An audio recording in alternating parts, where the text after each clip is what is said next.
Isn't it interesting how sometimes people just forget that they used to believe something only to remember later that they'd never really chosen it themselves? Just like you can wake up one morning and realise the shoes you were wearing yesterday never really fit. And now, as you focus on combining all these ideas, beliefs and concepts and installing them unconsciously as your new belief system, you might begin to realise the moment you began believing you were not enough, that wasn't your thought. That was a seed planted in the garden of your mind by someone else's hand.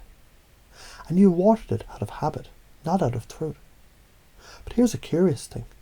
Have you ever noticed how you never try to convince someone else to love a food they already hate?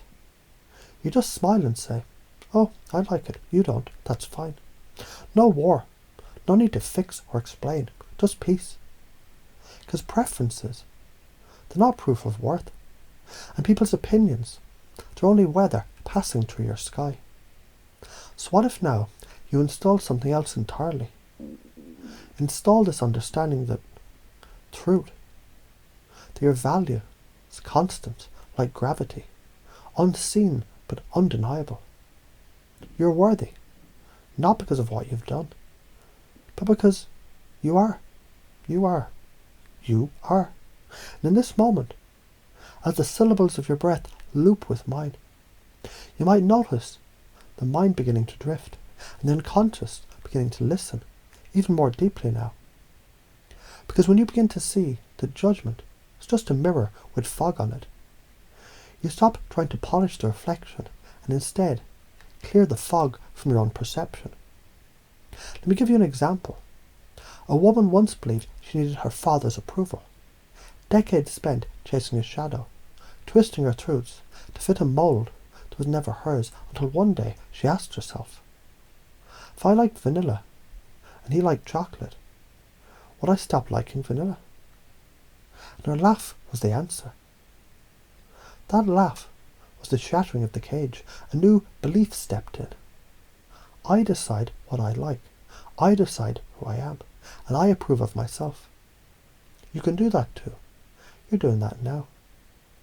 So if self-love was something that you once denied, because you mistook another's opinion for fact, then you can unchoose that belief, like taking off a coat that was never yours. And now, from this moment forward, you step into power. Say it silently, loudly, emotionally. I'm in my power. And somewhere deep inside, something nods in agreement. Here's another story. A man once carried every criticism like bricks in a backpack. And each insult, each rejection, felt like truth, until someone asked, but if 10 strangers each gave you a different map of who they think you are, which one would you follow?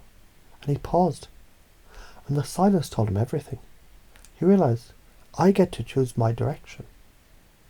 So now, so naturally, so easily, you let go of maps drawn by other people's pens and draw your own with the ink of your authenticity. In this moment, your unconscious can begin to install a new framework. My worth is unconditional. Others' opinions are weather, but I'm the sky. Living my truth is my purpose and power. What I feel matters.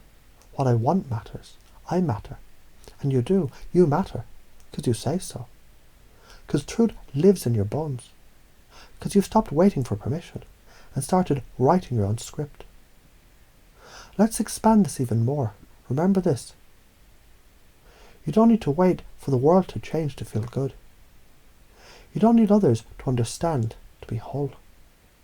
You don't need approval to be love. Because you are love. You're power. You're the cause, not the effect. A boy once tried to be quiet to fit in. In that silence, he forgot how loud his soul was, until one day he screamed into the void, and the echo said back, "Welcome home." That echo is what happens when you speak your truth into the world.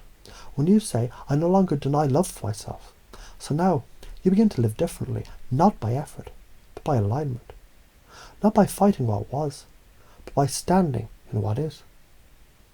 My power is my energy. I speak my truth. I approve of myself. Differences don't diminish me. They diversify the world. I'm allowed to be joyful now. I matter. I'm worthy. I'm home within myself. Your unconscious mind already knows how to create habits from patterns. So it's already weaving new roads, making new maps, building new frameworks beneath your awareness. Right now, your beliefs are changing. Right now, your identity is aligning. Right now, your energy is rising. Because the truth is, you've always been enough. You just forgot to remember. And now you remember, you'll never forget again. You see, every time someone disagrees with you, you smile. Because you remember, they don't have to understand you. You're not for everyone. That's what makes you rare. And rare things, they're always valuable.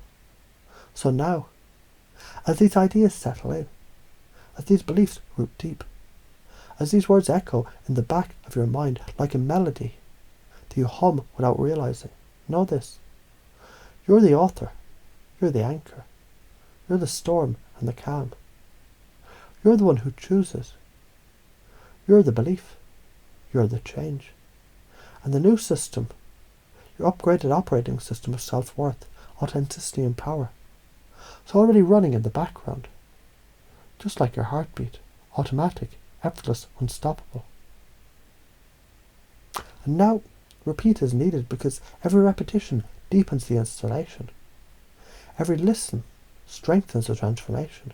And every breath you take in alignment makes this more real.